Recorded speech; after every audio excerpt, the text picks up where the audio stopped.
ನಮಸ್ತೆ ಫ್ರೆಂಡ್ಸ್. ಇವತ್ತು ನಾವು ತುಂಬ ಟೇಸ್ಟಿಯಾಗಿರುವಂತಹ ಹಲಸಿನ ಹಣ್ಣಿನ ಪಾಯಸ ಮಾಡುವ.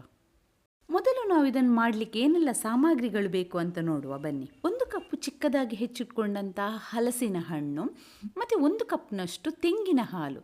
ನಾನಿಲ್ಲಿ ಅರ್ಧ ಭಾಗದಷ್ಟು ತೆಂಗಿನಕಾಯಿಯನ್ನು ತುರಿದು ಮಿಕ್ಸಿಯಲ್ಲಿ ಗ್ರೈಂಡ್ ಮಾಡಿ ಅದನ್ನೊಂದು ಬಟ್ಟೆಯಲ್ಲಿ ಹಿಂಡಿ ರಸ ತೆಗೆದಿಟ್ಕೊಂಡಿದ್ದೇನೆ. ಮತ್ತು 1 ಕಪ್ನಷ್ಟು ಕಡಲೆಬೇಳೆ, ಇದನ್ನು ನಾನು ಕುಕ್ಕರ್ನಲ್ಲಿ 2 ವಿಸಿಲ್ ಬೇಯಿಸಿದ್ದೇನೆ. ಮತ್ತು 1 ಕಪ್ನಷ್ಟು ಬೆಲ್ಲ, ಇದು ಸಿಹಿಗೆ ಬೇಕಾದಷ್ಟು ನೀವು ಹಾಕ್ಬೋದು. ಮತ್ತು ಸ್ವಲ್ಪ ಡ್ರೈ ಫ್ರೂಟ್ಸ್ ತಗೊಂಡಿದ್ದೇನೆ ನಾನು. ಇಲ್ಲಿ ನಾನು ದ್ರಾಕ್ಷಿ ಮತ್ತು ಗೋಡಂಬಿ ತಗೊಂಡಿದ್ದೇನೆ. ಒಂದು 4-5 ಏಲಕ್ಕಿ ತಗೊಂಡಿದ್ದೇನೆ. ಮತ್ತೊಂದು 1/4 ಚಮಚದಷ್ಟು ಉಪ್ಪು ಬೇಕು ನಮಗೆ, ಅದೊಂದು ರುಚಿ ಬರ್ತದೆ ಉಪ್ಪು ಹಾಕಿದರೆ. ನಾವೀಗ ಹಲಸಿನ ಹಣ್ಣನ್ನು ಬೇಯಿಸಬೇಕು. ಅದಕ್ಕೆ ಒಂದು ಪಾತ್ರೆಯಲ್ಲಿ 1 ಗ್ಲಾಸ್ನಷ್ಟು ನೀರು ಸೇರಿಸಿ ನಾವು ತೆಗೆದಿಟ್ಕೊಂಡಂತಹ 1 ಕಪ್ ಹಲಸಿನ ಹಣ್ಣನ್ನು ಅದಕ್ಕೆ ಸೇರಿಸಬೇಕು ಮತ್ತು ಅದನ್ನು ಚೆನ್ನಾಗಿ ಬೇಯಿಸಬೇಕು. ನಾವು ಹಲಸಿನ ಹಣ್ಣು ಚೆನ್ನಾಗಿ ಬೇಯಬೇಕು, ಆಗ ಅದರ ಫ್ಲೇವರ್ ಎಲ್ಲ ಚೆನ್ನಾಗಿ ಬಿಡ್ತದೆ, ಆಗ ತುಂಬ ಟೇಸ್ಟಿಯಾಗಿರ್ತದೆ. ನಾವು ಹಲಸಿನ ಹಣ್ಣು ಬೇಯ್ತಾ ಇರುವಾಗಲೇ ನಾವು ಬೇಯಿಸಿಟ್ಕೊಂಡಂತಹ ಕಡಲೆಬೇಳೆಯನ್ನು ಕೂಡ ಅದಕ್ಕೆ ಸೇರಿಸುವ. ಅದರ ಜೊತೆಗೆ ಅದು ಇನ್ನೂ ಚೆನ್ನಾಗಿ ಬೇಯಲಿ, ಆಗ ತುಂಬ ಚೆನ್ನಾಗಿರ್ತದೆ ತಿನ್ನಲಿಕ್ಕೆ. ಇದು ಮಳೆಗಾಲದ ಹಲಸಿನ ಹಣ್ಣು. ಇದನ್ನು ಹಾಗೆ ತಿನ್ನೋದ್ರಿಂದ ಶೀತ ಆಗುವ ಚಾನ್ಸಸ್ ಎಲ್ಲ ಜಾಸ್ತಿ ಇರ್ತದೆ. ಏನಾದರೂ ಬೇಯಿಸಿ ಮಾಡಿ ತಿಂದರೆ ಏನು ತೊಂದರೆ ಆಗೋದಿಲ್ಲ. ಅದಕ್ಕೋಸ್ಕರ ನಾನು ಇವತ್ತು ಪಾಯಸ ಮಾಡುವ ಪ್ಲ್ಯಾನ್ ಮಾಡಿದ್ದು.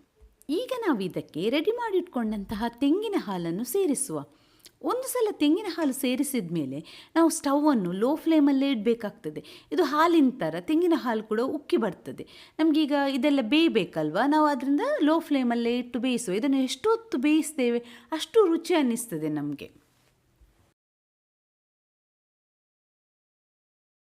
ನಾವೀಗ 1 ಕಪ್ನಷ್ಟು ಬೆಲ್ಲ ತೆಗೆದಿಟ್ಕೊಂಡಿದ್ದೇವಲ್ಲ, ಅದನ್ನು ಕೂಡ ಈಗ ಸೇರಿಸುವ. ಇದು ನೀವು ಬೆಲ್ಲವನ್ನು ಹಲಸಿನ ಹಣ್ಣಿನ ಸಿಹಿಯನ್ನು ನೋಡಿಕೊಂಡು ಸಹ ಹಾಕ್ಬೋದು. ನಂದು ಇವತ್ತು ತೆಗೆದುಕೊಂಡಂತಹ ಹಲಸಿನ ಹಣ್ಣು ಅಷ್ಟು ಸಿಹಿಯಾಗಿಲ್ಲ, ಅದಕ್ಕೆ ನಾನು 1 ಕಪ್ ಬೆಲ್ಲ ತಗೊಂಡಿದ್ದೇನೆ. ಅದನ್ನು ಕೂಡ ಸೇರಿಸುವ. ಮತ್ತು ರುಚಿಗೋಸ್ಕರ 1/4 ಚಮಚದಷ್ಟು ಉಪ್ಪು ಸೇರಿಸಬೇಕು. ಈಗ ನಾವು ಜಜ್ಜಿಟ್ಕೊಂಡಂಥ ಏಲಕ್ಕಿಯನ್ನು ಕೂಡ ಸೇರಿಸಿ ಚೆನ್ನಾಗಿ ಮಿಕ್ಸ್ ಮಾಡುವ. ಇದು ಹೀಗೆ ಲೋ ಫ್ಲೇಮಲ್ಲಿ ಬೇಯ್ತಾ ಇರಲಿ. ಇದು ಏಲಕ್ಕಿಯ ಪರಿಮಳ, ಹಲಸಿನ ಹಣ್ಣಿನ ಫ್ಲೇವರ್ಸ್ ಮತ್ತು ಇದು ಚೆನ್ನಾಗಿ ಬೇಯ್ತಾ ಇರುವಾಗ ಇದು ಸ್ವಲ್ಪ ದಪ್ಪ ಹದಕ್ಕೆ ಬರ್ತದೆ. ಆಗ ನಾವು ಸ್ಟವ್ ಆಫ್ ಮಾಡುವ. ಈಗ ಒಂದು ಒಗ್ಗರಣೆ ಪಾತ್ರೆಯಲ್ಲಿ 2 ಚಮಚದಷ್ಟು ತುಪ್ಪ ಸೇರಿಸಿ ನಾವು ತೆಗೆದಿಟ್ಕೊಂಡಂತಹ ಡ್ರೈ ಫ್ರೂಟ್ಸ್ ಎಲ್ಲ ಹಾಕಿ ಚೆನ್ನಾಗಿ ಫ್ರೈ ಮಾಡಬೇಕು. ಅದು ಕೆಂಪು ಬಣ್ಣಕ್ಕೆ ಬಂದಾಗ ಅದನ್ನು ನಮ್ಮ ಪಾಯಸಕ್ಕೆ ಸೇರಿಸಿ ಮಿಕ್ಸ್ ಮಾಡಿದರೆ ನಮ್ಮ ರುಚಿಯಾದ ಹಲಸಿನ ಹಣ್ಣಿನ ಪಾಯಸ ರೆಡಿ.